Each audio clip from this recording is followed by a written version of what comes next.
the month and date of your birth? I go, yeah, sure, it's December 10th. And he goes, December 10th? And you know when a police officer says the thing that you just said back to you and you just lose all confidence in your answers? That's what happened to me. I was like, I don't know, it could be July 19th. Who knows? I thought that was my birthday, but I've never been sure of anything less. So, would love to change it to whatever you think the answer is, sir.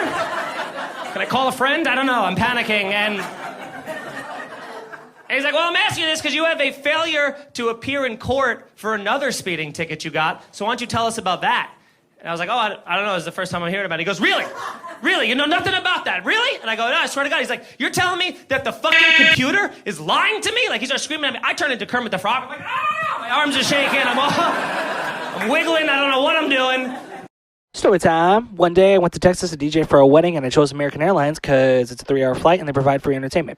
So I'm in my seat trying to get comfortable watching this movie, and then right at the climax of the movie, it completely stops and then plays this ad for 10 minutes straight telling you about all the features you can do on American Airlines, as if we didn't already figure that out in the first 2 hours, and then tells us how many miles you could save on American Airlines credit card. And the worst part is that there was no sound throughout the whole ad. So you literally sat there for 10 minutes of them trying to sell you a credit card for American Airlines. Eventually, the ad ended, and it goes back to the movie, and it plays for 1 second. And then it stops again, and then plays the whole ad again for another 10 minutes, but this time with sound. It was almost as if one of the flight attendants got word that there was no sound when the ad was being played. So she had to go back and tell, hey, there's no sound for the ad. What should we do? Have them finish the ad, and then we'll play it again. So to make a long story short, I never finished the movie on the plane, but I saved a whole lot of miles by purchasing the American Airlines credit card. I'm the worst speller in the world. One time I spelled February with a W. But what do they say? Our whole lives miss. What do they say? Our whole lives about spelling. They go, hey, just sound it out.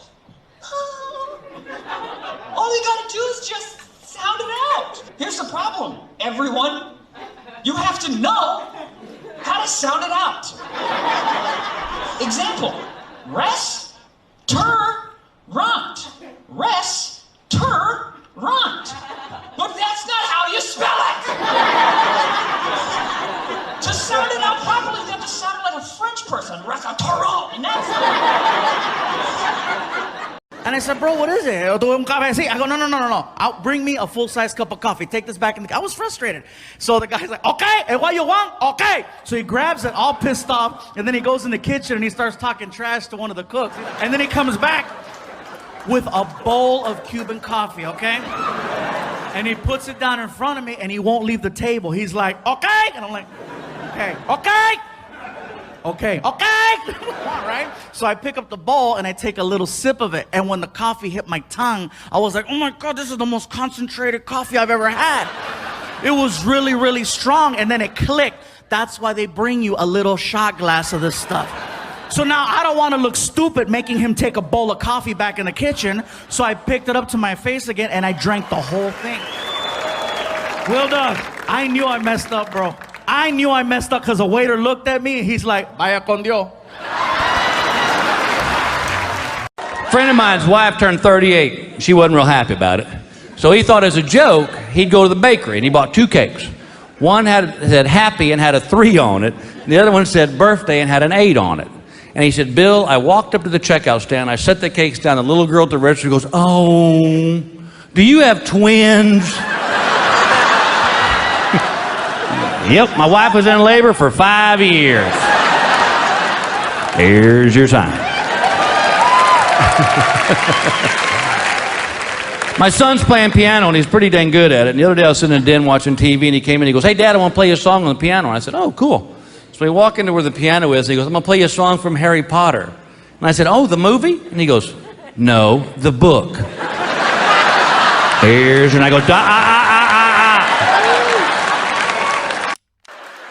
Have you ever just been sitting there thinking about something for like 20, 25 minutes and all of a sudden you're like, oh my God, I'm driving. And you remember, you're like, I'm going 75 miles an hour. I have been for a while. I could have changed so many lives.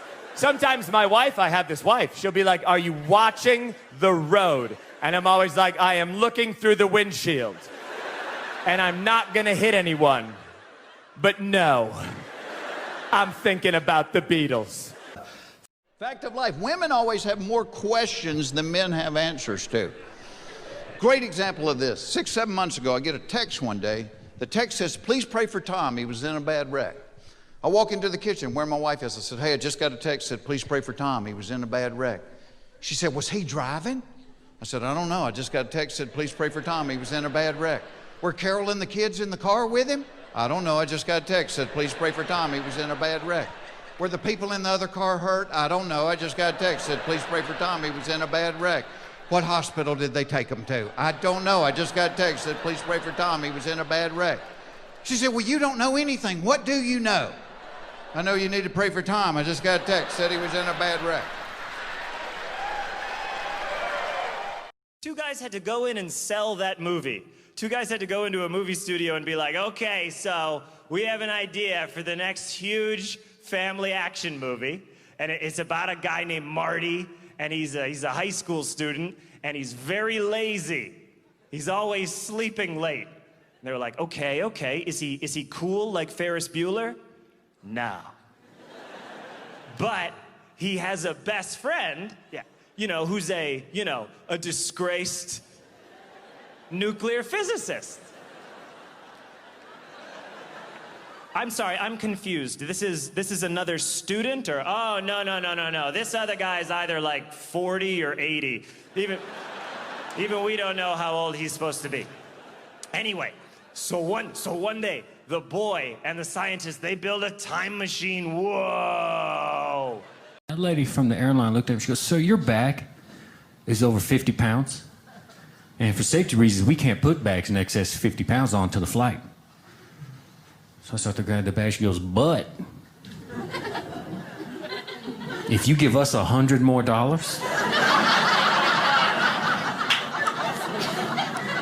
we'll go ahead and throw it on the plane for you."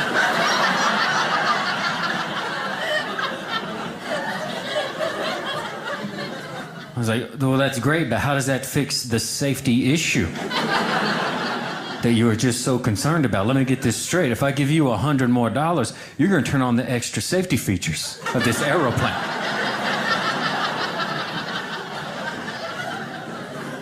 I'm like, I didn't know that's how it worked. They shouldn't have given me that kind of information. We were about to take off, like starting to put your seat up, we're about to take off. I just threw 100 at her. I was like, nope. You had a dog with no legs? Yeah, he was great. I had him for many years. Oh, so what'd you call him? Seriously? Seriously?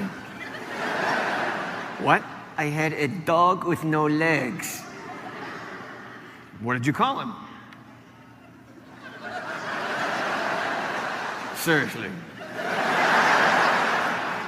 Okay, you're a comedian, right? Yeah? I had a dog with no legs.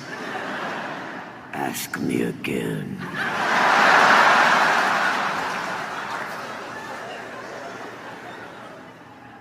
What'd you call him? I didn't call him anything because he could never come. It's not funny! When you have a guy friend and he's a great guy, ladies, and you won't date him, do you know what that's like for the guy? It would be like if you went on a job interview, right? And the guy was like, "Well, Mr. Perkins, this is a great resume. You've got the experience we've been looking for. We love your attitude. You're perfect for this job. And we're not going to hire you." No, we'll probably hire someone who's far less qualified and has a drinking problem. But this is a great resume. Wow. In fact, this is the resume we're going to use to judge all the other candidates. Now, we're not going to hire you ever, but is it okay if we call you every now and then to complain about the guy we do hire? Can we do that? You must be crazy, must be out of your mind.